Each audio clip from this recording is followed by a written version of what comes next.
បារីដើមបារីអេឡិចត្រូនិកជក់ដើម្បីកាត់បន្ថយភាពតានតឹងជក់ដើម្បីឲ្យអារម្មណ៍ស្រស់ស្រាយពីសម័យមុនគេជក់បារីចាស់គាត់ជក់បារីស្លឹកសកែបារីកណ្ដាស់ហ្នឹងដើម្បីដេញមូសដេញសុចដេញអីអញ្ចឹងទៅអាហ្នឹងក៏ជាផ្នែកមួយនៃការប្រើប្រាស់បារីឬក៏ប្រើប្រាស់ថ្នាំខ្លាំងឬក៏ប្រើប្រាស់ថ្នាំជក់មូជាមួយនឹងកណ្ដាស់ឬស្លឹកសកែប៉ុន្តែតើការជក់បារីអេឡិចត្រូនិកឬក៏បារីដើមហ្នឹងវាប៉ះពាល់អីខ្លះមកដល់សុខភាពទើបបានជាយុវវ័យ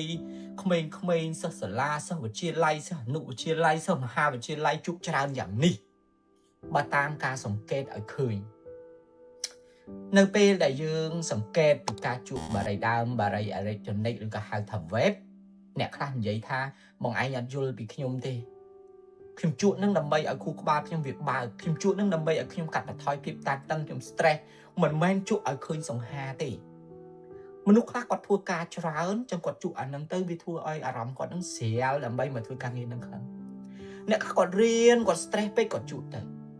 អ្នកខ្លះថាជក់ស្អីវាជក់តាមគ្នានឹងវា stress ម៉ែវាស្អីម៉ែវាឪវាអ្នករលុយឲ្យវាចាយនឹងវាចេះ stress ឲ្យវាប៉ុន្តែនៅពេលដែលយើងអត់បានតាមដានពីអកប្បកិរិយាពីទង្វើរបស់ក្មេងទាំងអស់នោះក្មេងខ្លះគាត់ជក់តាមគ្នា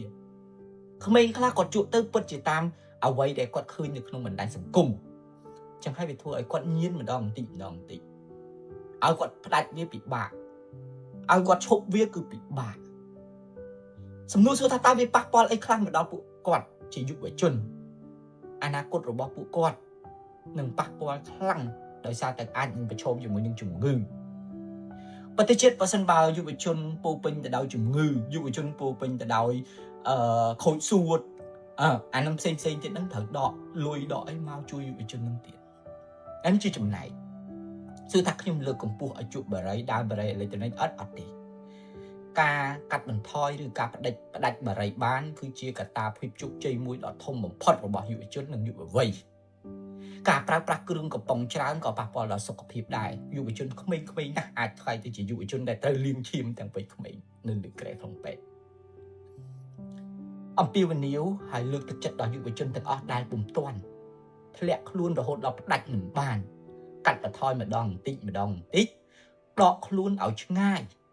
ពីគ្រឿងស្រវឹងពីគ្រឿងកំប៉ុងពីបារីអេឡិចត្រូនិកពីបារីដើមតាមលទ្ធភាពនិងពេលវេលាដែលអាចធ្វើទៅបានអនាគតរបស់បងប្អូនវែងឆ្ងាយណាស់អនាគតរបស់បងប្អូនមិននៅត្រឹមនឹងទេហើយបងប្អូននឹងភ្ញាក់ខ្លួននៅពេលដែលបងប្អូននៅលើក្រែពេទ្យ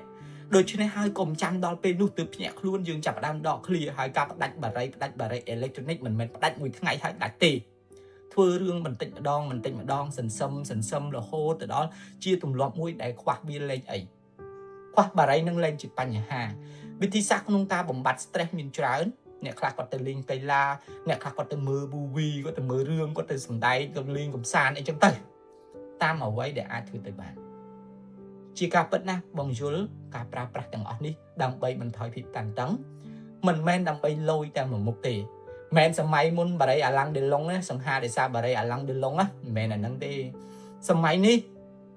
សង្ហាដោយសារចំណេះដឹងសង្ហាដោយសារកិត្តិយសមាយាទសង្ហាដោយសារទ្រព្យសម្បត្តិប្រសិនបើយើងចេះរៀបចំចេះរកចេះទុកចេះដាក់អានឹងសង្ហាជាងបារីអានឹងសង្ហាជាងអេឡិចត្រូនិកហ្នឹង